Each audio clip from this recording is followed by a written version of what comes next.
Hello, colleagues, and welcome to Trust Leaders in the Loop. I'm Frank Norris and the joint chair of these podcasts, and I'm joined again by the other joint chair, Sarah Gins, who's the Forum Strategies Research Manager. How are you, Sarah? Hi, Frank. Not too bad, thanks. How are you? I'm well. It's hot and sticky. We're in the middle of a heat wave here, so at my age, I've just got to keep mindful of this, that keep drinking, keep going. Anyway, hey, it's great because we've got some guests this week. And I'm delighted to say we've got colleagues from the Focus Trust based in the Northwest, and also the Maritime Academy Trust based in the Southeast. I think the Kent, Essex, East End, East London area. Anyway, let's go to our respective colleagues to introduce themselves. So should we, well, because I'm based in the Northwest, shall we go to the Northwest first, Helen?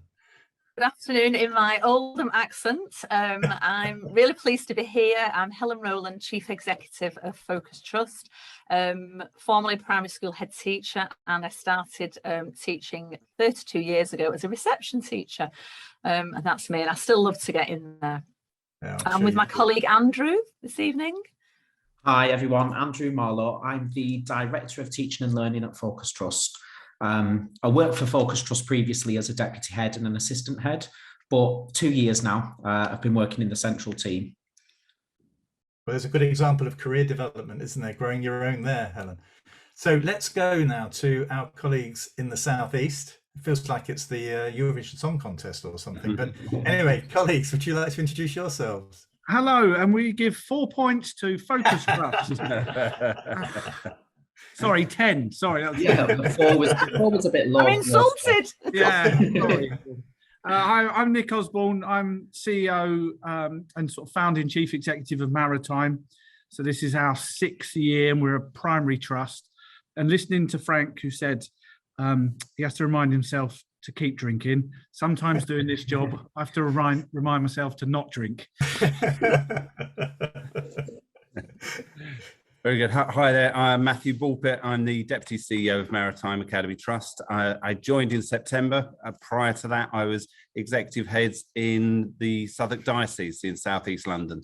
So I am new to the Academy status, but enjoying working with Nick and the Focus Trust and being part of the development of our schools. Fantastic. Well, what we've got, I mean, Sarah and I have sort of constructed some questions, some areas to cover, and we may veer off into other stuff, but let's kick off first of all with, I mean, in a way, how long have the CEOs been sort of members of Forum Strategy? You know, I mean, how long does this go back? Do we want Helen to kick off with that? Well, I was really fortunate. I joined Focus Trust at the outset in March 2013. Didn't know then, but I was living out our Focus Trust value of dare and daring to go into the unknown world of academies. And just 2 years later, I became the chief executive. And fortunately, this flyer, you know, in the old days, we used to get post. A flyer came through for the first meeting of the Forum Strategy Network in the Northwest. They'd set one up in the Midlands, Sarah. I believe, was it the East Midlands? And there was a new one being set up in the Northwest. So myself and Claire, our then head of HR, went along to the Lowry in Manchester. That was hard trying to find where it was. Anyway, we got there. And for me, it was a revelation because it was the first time I'd gone to a meeting where I could talk to other people doing the same job in confidence. And you know, the phrase Chatham House rules, and you realize that everybody's doing the same thing. And what I really found refreshing was that people from business, 2 men from different businesses, had come to talk about being a leader, being a CEO, and really realizing, we know that people are at the heart of any successful organization, and the relationships and the culture you have is so important, and that was their message. And so I've been advocating for people to join Forum Strategy ever since. Nick, what's the story behind your trust? The honest answer is I don't know how long we've been members. I've been struggling with what day of the week it is this week, to be honest. But it feels like ever since we started, we've been part of Forum. So it's been, I would say, probably 4 or 5 years.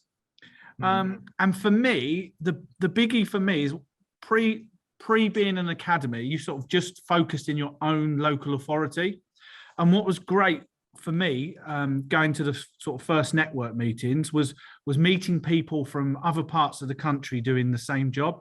And you would think that it was all the same, but it's not. And what I found really refreshing is sometimes when you're geographically close, you can be a little bit more guarded in conversations. But when you're much further afield, for some reason, you feel like you can open up and be more honest, and it feels like a more genuine conversation. Did both the trusts have attendees at the symposium? That's where we met. Yeah. Oh, was it? We only met a few weeks ago. Oh, wow. Nick keeps popping up everywhere we go now. He's even following our education director, Michael, to the Grand Prix. You know, they were met at the Grand Prix, or they were both at the same Grand Prix. No, so yes, we were there. I was there with Michael, our education director, and Nick and Matthew. So why? How come then that relationship sparked then between the two trusts? We were actually paired together, we found out, weren't we, in the afternoon. So in the morning you had to articulate your bold ambition to a couple of people from other trusts, and that was just who happened to be on your table. And then over lunch there was obviously some jiggery pokery going on behind the scenes, and they paired us up and we found we were together. So we then had to go, and I think obviously similarities, you know, you've got 13 primary schools, we've got 15 primary schools. Like I said, we're not in competition with each other at all, because we're the children miles apart. And yeah, we've had to go and articulate our bold ambitions to each other. You questioned us about ours, we questioned you about yours, and then we arranged to meet, which we did last week. I mean, not wishing to be, it sounds a little bit like Forum Strategy have got their own sort of Tinder app. Wow. You know, I mean, and they're sort of meshing people together. You know, it's I'm sure there's a market for it somewhere, but I mean, more classy there, Frank. I'm just interested though. I mean, yeah, this eminent speakers and Forum Strategy is able to bring these people together. I mean, what were your main takeaways from well, for example, from Sir Michael Barber? Well, for me, before we just get onto the Sir Michael Barber bit, I really enjoyed about the day, and which I thought was really refreshing, and it may happen, but I've never seen it before, was having the pre-reading and his book to read first just added so much to the presentation on the day, because you'd already been through that kind of thought process and thinking things through. So it brought it to life much more during the day. For me, that was so simple, but really powerful. And so we were given obviously the chapter to read, and you had to do a little bit of homework. You had to think about what your bold ambition might be beforehand and be ready to articulate it. So sometimes if you're put on the spot, it's quite hard to think of something, but we'd had at least, well, we had a month, but I think some of us did it on the journey down the weekend before, but at least we were ready. And you know, Michael and I travelled down together, so we had a couple of hours in the car where we could discuss it, and then having heard Michael Barber in his introduction, we realised that the one we wanted to go for was the right one, because of the groups he told us he'd worked with, and the governments and the sports organisations and things. It was it's very interesting. Yeah, very refreshing. Very refreshing type of day actually, because often you're spoken to, but this week there was a lot of conversations, wasn't there? And unpicking things. It's really good. I deliberately wanted it to be that kind of you know, doing day, not sort of being spoken at day, and it's really refreshing to hear. It's really nice to hear that went down well, because as you say, often you go into these things and you're starting really from complete first principles, but obviously sounds like you came in with a sense of, well, we're ahead of the game here, we've already done some prior thinking, we've got a good idea, really this is an opportunity to mold that with you know, like-minded colleagues, which sounds as though you've taken that and moved that forward since. I would say I was a little apprehensive going in, because I just don't like to socialise, so there's a safety net.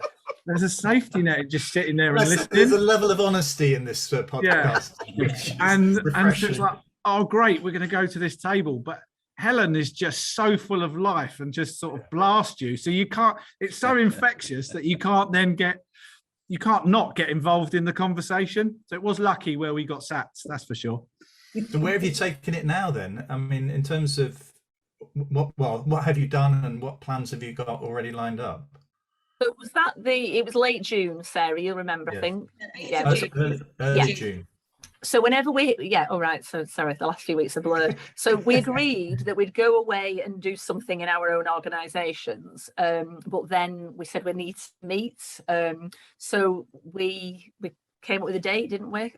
Nick then sent us a meeting invite, and we had that conversation last week. And we've agreed to meet again early in the autumn term.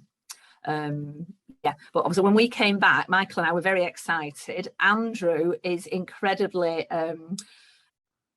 adept, just really skilled at using evidence and using research to sort of inform our thinking and guide our professional development. So we wanted to see what he thought of our ambitions. So we met you the day after, didn't we? And he Andrew, come on, spill the beans. What did you think? Well, it was initially they shared their ambition, and I think partly they asked me because I am evidence informed, but partly, I can always see the downside to everything. I'm a great pessimist. I can always see the holes in everything before I see the positivity. So we just had time to chat and just ask some questions. And obviously with an ambition as large as we're going for, and as an ambition as ambitious as we're going for, it just a little reality check about what we wanted exactly, and we talked about concreting it, didn't we, for our schools, for our leaders. And so it was a bit of a Q&A session. Can you just pad it out a little bit, because just give a little bit more detail as to what that collaboration is actually going to be? Yeah, so first of all, it's the initial kind of pace setting and checking in with each other. Right. So, and I think the kind of social proof persuasion element is really powerful in this, because we both talked through what our ambitions were going to be. We had the first meeting via Zoom, and then Helen and Andrew went first, and then Matthew and I looked at each other thinking, "Oh, damn, speed up!" Yeah, I was trying to. But yeah, and so that was a really good starting point. So for the first meeting, it was really that kind of pace setting, where you're at, what you're doing so far, and the opportunity to field questions from someone else to sort of challenge what you're doing. Yeah. I mean, Matt, how did that feel for you? Absolutely. On the day when Michael Barber was talking and leading us through that concept of having ambition, but also precision, and that's been the challenge. And what was great in our first meeting is, you often talk about, this is a vision, this is where we're going to go, or you're talking about action planning, and these are the things we do. And what the day and the subsequent meeting is starting to bring those together and say, this is our aim, this is our goal. Now tell me how we're going to get there. Let's be better with our language. Let's be better in saying these are the next steps, the first steps even. This is what we've got to get done. Right, we've met in July. What's going to be done for September? What are we going to bring back at that point? Because the day itself, back in June, our ambition, as I say, had really been lost inside the day job. We knew about it. We kind of got lost in say day-to-day of schools and end of terms and COVID and all of that. You got lost in it. But the opportunity to discuss it and the subsequent meetings have really brought things back to the front of your mind, back into the forefront, and say, the ambition is good. The ambition is morally right. We will push through the day-to-day to say, getting this achieved is important. Right. I mean, did it make you, that approach probably makes you question some of the existing plans that you've got in place as well, so that must be, particularly for you, Matt, in terms of that operational side of it, how you manage that, because you must therefore see, oh gosh, we might have a few sort of fundamental weaknesses in our planning process on the journey we're on already. Absolutely. I go back to that precision and visualization. So in being precise means that there are things you're going to do more of, but some things you can say, actually, this is taking us away. This is taking it away from our aim, or you can't not do the day job. Don't hear that. You can't not do it. But it's, don't get lost in it that you can't see. So, and those things are distracting. This is important. How do I do that? Those things better, so that I can keep a focus on ambition. Yeah. So Helen, is that the same at your end? Started to identify issues that perhaps we might have to go back to look at that plan again because there's a lack of precision in it. We'd a couple of weeks before watched the Ofsted webinar with Jill Jones, where she said that if children can't read by the time they enter year 3, then really as teachers that should be our sole priority, and that was at the back of our mind. And we work in communities with many challenges, and many of our children are international new arrivals. There's high levels of mobility, high levels of children with who are speak English as an additional language. So for us, reading and oracy are our key priorities. So we said last year, didn't we, Andrew, we wanted to do fewer things in greater depth. And we have just 5 priorities across the trust, but inevitably each of those priorities ends up with several actions underneath. And we said, no, this time we're really stripping it back. So when Andrew questioned us about it, Andrew went away that evening and created this that we have here, which is our bookmark, which kind of brought our ideas to life. And we just said, this is going to be our key priority across the trust, with attendance. But then it was articulating that to everybody. So, I can talk about how we've done that, because it's not just between the 3 of us. We're not keeping it to ourselves, are we? Well, that's where we're going with the next sort of series of questions, really, is about, in terms of highlighting, how this collaboration works and who it reaches. Because actually, in some respects, it's helpful that that all of your senior leaders seem to get on. You can feel you might be able to sort of work collaboratively. But if that doesn't reach the teaching assistant, your sort of staff on reception and all this sort of stuff, you really are losing ground, aren't you? So what's the learning here for sharing the message and sharing the excitement from these sorts of events? How do you take that forward? Helen, do you want to go first? Well, we decided we'd do it with our at our leaders forum, which was 2 weeks ago. So we put on the agenda, we'll share our bold ambition, but we left it blank. They didn't know what it was. So they had that for a week. Well, I'm wondering, a little bit. Was there a drum roll? Bit of the drum roll? So obviously we see people in during the week and like, oh, what's this all about? So we did actually mention it in one of our schools because we did an education review. So we told the whole staff there that this is what it's going to be, and they really bought into it and said, yeah, it's fundamental that. So no, we shared it with our all our principals. Andrew gave everybody a bookmark. We just had a couple of slides that Andrew did that he shared with Nick and Matt last week. So it wasn't like we'd done extra work for our meeting with these two. And then Andrew shared it with all the English leaders on Monday, didn't you? Right. Yeah. Do you want to talk about that and how we're including Impact Ed? Yeah, so it was just a follow on from what we'd done with the leaders and the sort of unveiling of the ambition. And we thought about, exactly what you're talking about. Who is this ambition going to impact on? Ultimately the children, but who's going to be delivering that? So obviously our leaders, we considered our English leaders next. So I introduced the ambition to them, and it's an ambition that you don't need to sell it. It's the reason why we all do the job. So it was an easy sell to the English leaders. And then as the sort of shock subsided, it was an easy sell, but it sounded like a really difficult task. So just thinking about, we're talking to the English leaders, how we're planning to, through our commitment of learning together, how we're going to make sure that as a trust, as a central team, we can provide English leaders, English teachers, every teacher in school, right down to our teaching assistants, the training and the development they need to make the ambition, to make it a reality. So lots of questions, lots of shock, but we got through it. And what we've done with Impact Ed, we've asked them to help us evaluate alongside our English leaders where we're having the most impact on what other schools might be able to learn from the impact we're having.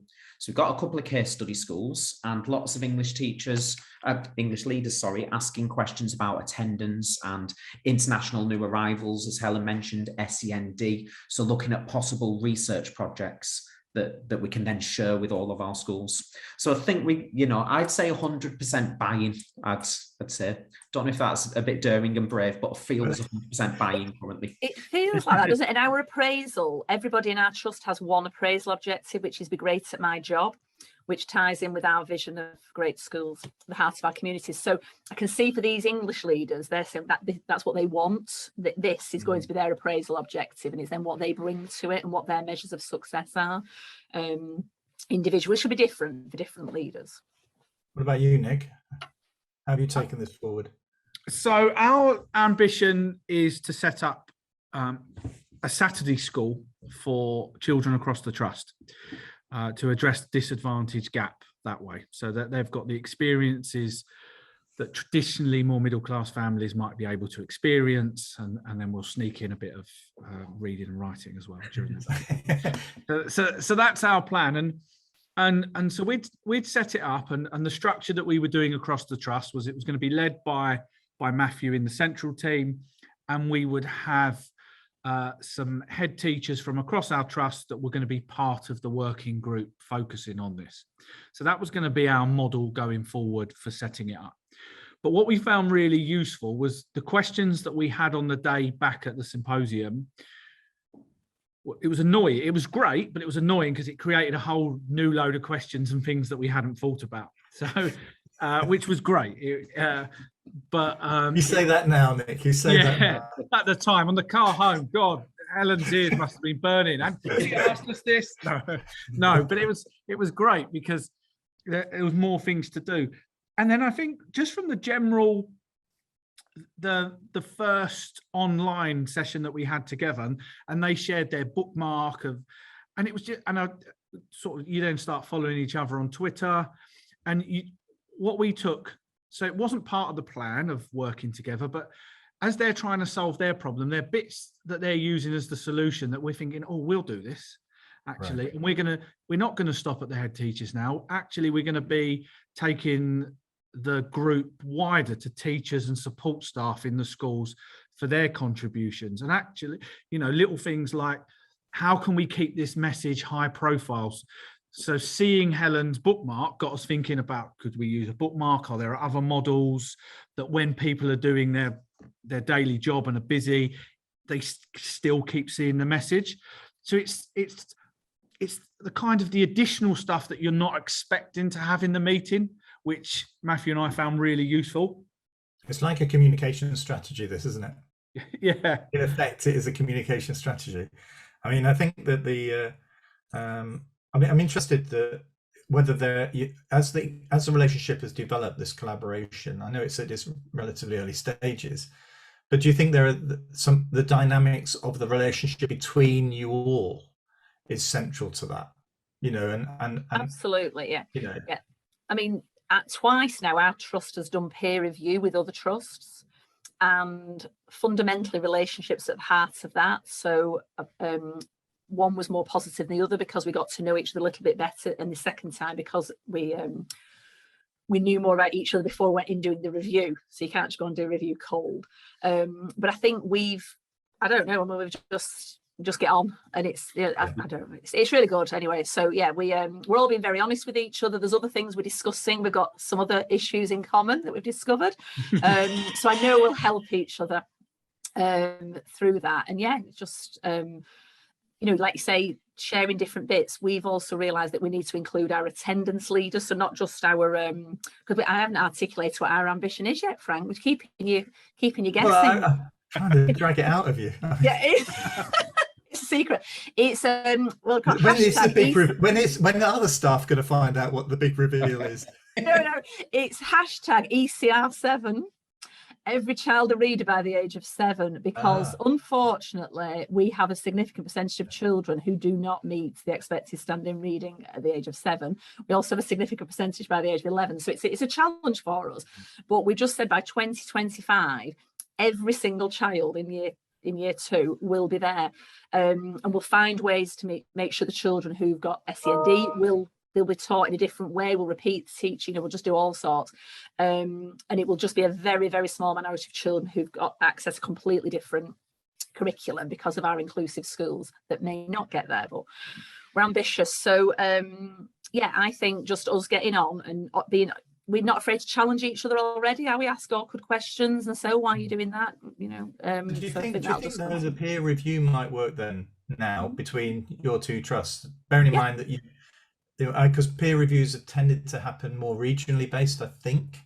I don't know, Helen's perhaps saying no, but actually I know of some that have. So, but actually this idea that there is a bit of distance, geographical distance between you, but you understand each other, might make that a better process for future peer reviews. Yeah, Frank, we've Helen, we've kind of sort of done a bit of a model. We've not done so much peer review recently, but we did do some peer review, didn't we, Helen? And Helen, your trust and Discovery Schools Trust based in Leicestershire did a peer review together quite a few years ago now, actually, Helen, wasn't it? But it worked really well because there was that distance. And then as Nick and Matt mentioned as well, there's that willingness to be more open and less guarded, because you are not feeling like you're it's almost like a bit sort of you're not likely to bump into people kind of thing, isn't it? It's that kind of thing, and it works really well. Subsequently, we've done one because we use Education Development Trust Schools Partnership Programme model of peer review. So we use their first, we're part of the pilot for their trust peer review. So we did that with the newly formed Anthem Trust, who were Education Development Trust. So obviously they're in Lincolnshire, Reading and London. So that was a challenge. We had a long journey there from Lincoln to Reading, but that was to understand their geographical challenges, and that worked really well. So yeah, that'd be something I'm sure we could do in the future. But I think this is we're doing this, with the benefits of our conversation over the next few months will be what you get out of a peer review. Yeah. That's what I was thinking. It felt to me as though it was a little bit of like you're almost peer reviewing each other's bold ambitions as you go along. It's almost like I've probably got this wrong, Andrew, but it's almost like a prospective peer review process.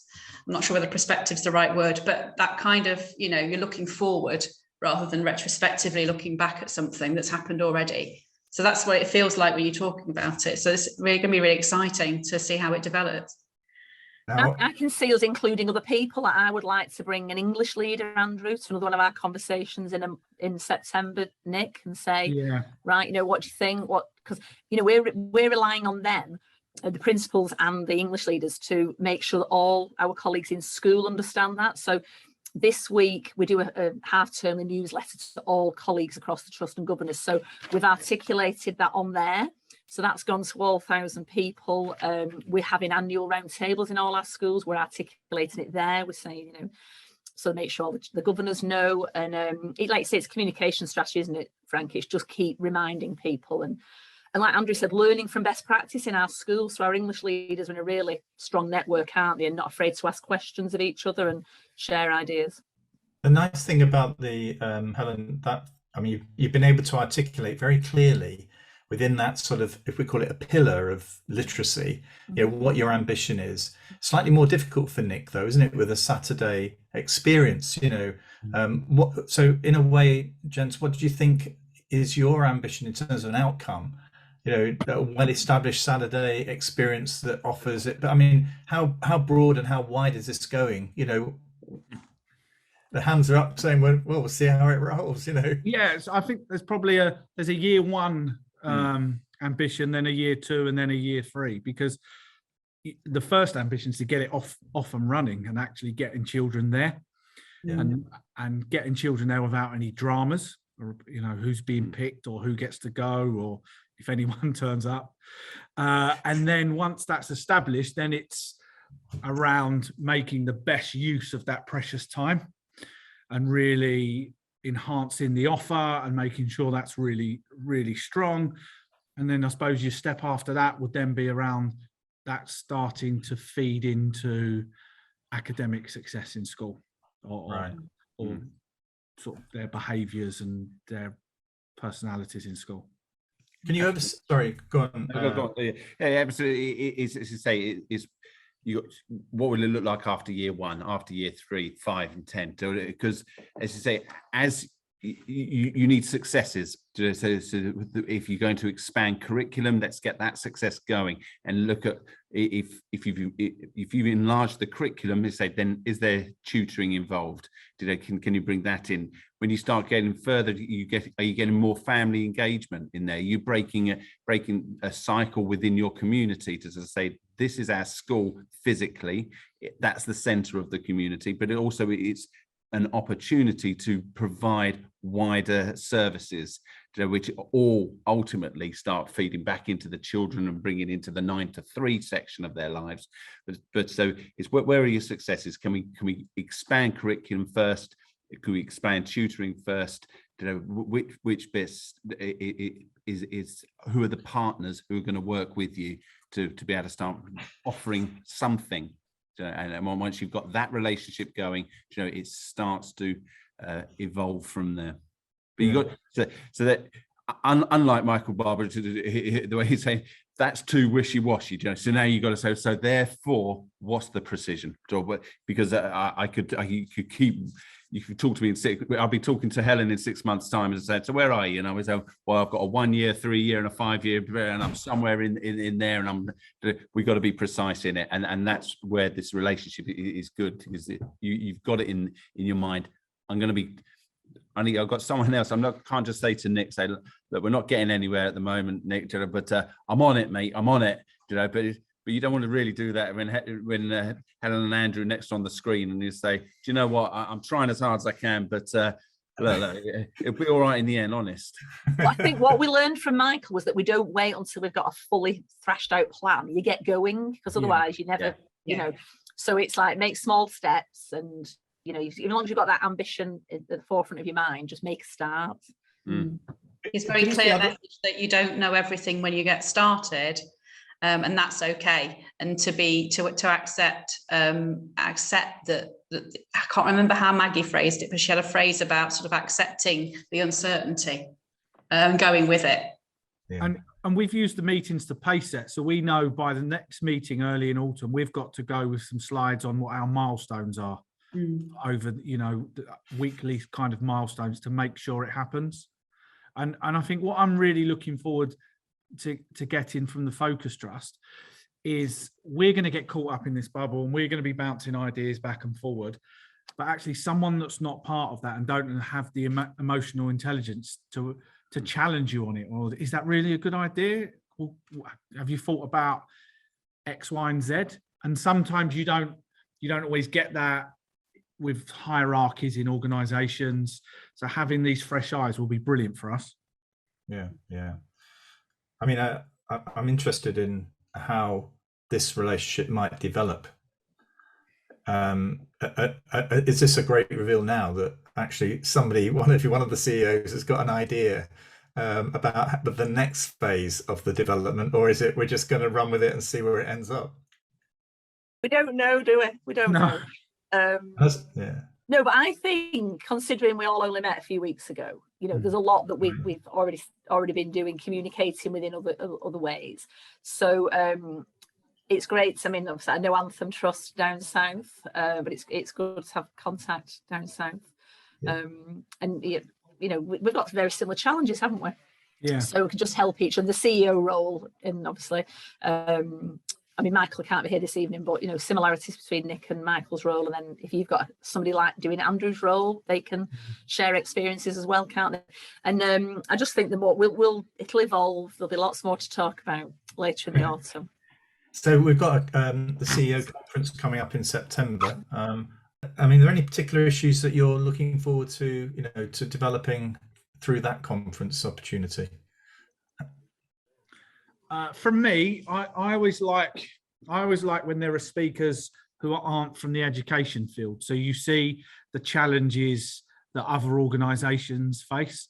So it's Oxfam, is it Save a Child, the CEOs from those two organisations? Yeah. So that's what I'm looking forward to see how, because sometimes you can get in an education bubble, and it's really refreshing to see how others do it. I know my wife has recently left teaching and gone to work for the NSPCC, and that they had 3 weeks of onboarding, of training, of this webinar and that webinar before she was allowed to do anything.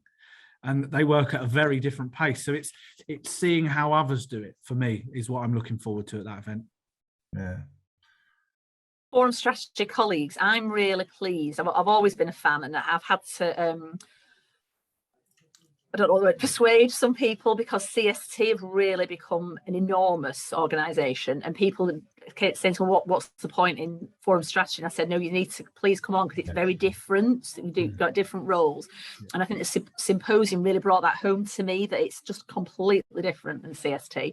So for me, you're right, it's people, leaders in different organisations. So, you know, over the time, charities, NHS, business, that's all been really heartening. And I think Steve Lancashire, just recently having left being a CEO, will really, of a trust, will really keep us on track. And I think Maggie's amazing. She's done some wonderful work with our trust. So I'm very excited about the future of forum strategy. Fabulous. I mean, one of the things that we always ask guests is, you know, how do they manage? There's so many challenges at the moment, you know, and a lot of unpredictability. There's always unpredictability, but there's a lot of it at the moment. I mean, from the CEO point of view, you know, how are you managing your life, both in terms of your working life and your personal life, you know, and how easy is that? And are there any sort of insights you can offer for others who are going through this? My story of the 5 balls, Frank, that I'm sure I've probably bored you with in the past. So for years, 20 years nearly now, I've been sharing this story of the 5 balls, which are family, health, friends, integrity, and work. And work is a rubber ball. And if you drop it, it will bounce back. Somebody else will pick it up, but the others are made of glass. So you've got to try and have balance in your life so that you don't break those balls. I'll send it you later. So I try. I mean, obviously, some nights I work really late, but I've tried in the meantime to go out for a run or a bike ride, to see my family. I was out last night for my friend's birthday. So there's more to life than this job. And this is what I say. Andrew leads our ECT program. So we had the induction day a few weeks ago, didn't we, to all our new ECTs? And I share the story of the 5 balls with them and say, there's only you that can decide you're going to take your work home every night and work until you're shattered, you know.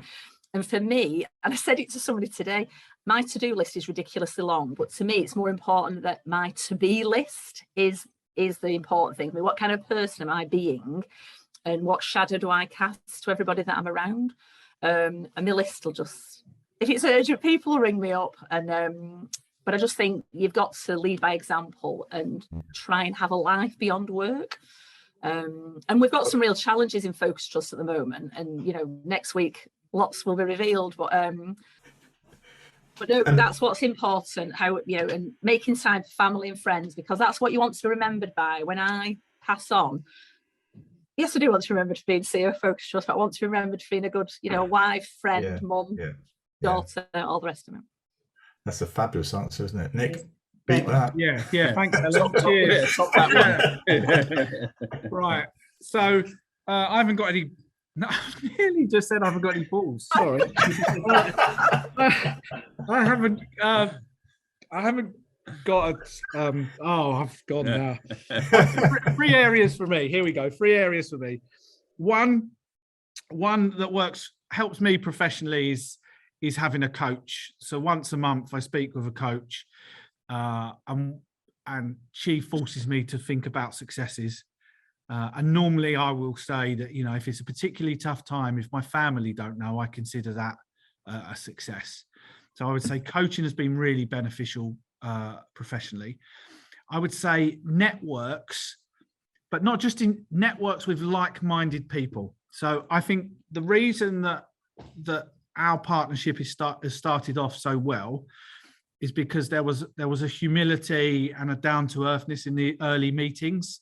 No one was trying to be the best or project, and there was an open and honesty. And if you can get a network where that happens, it's so powerful, because everyone is going through it, and they can make you feel better. Sometimes it's just nice to hear that other people have got problems, or you don't want one of their challenges. Whereas if you've got a network where everyone's saying how great they are, that that's the worst, I think. So it's the honesty and openness of a network.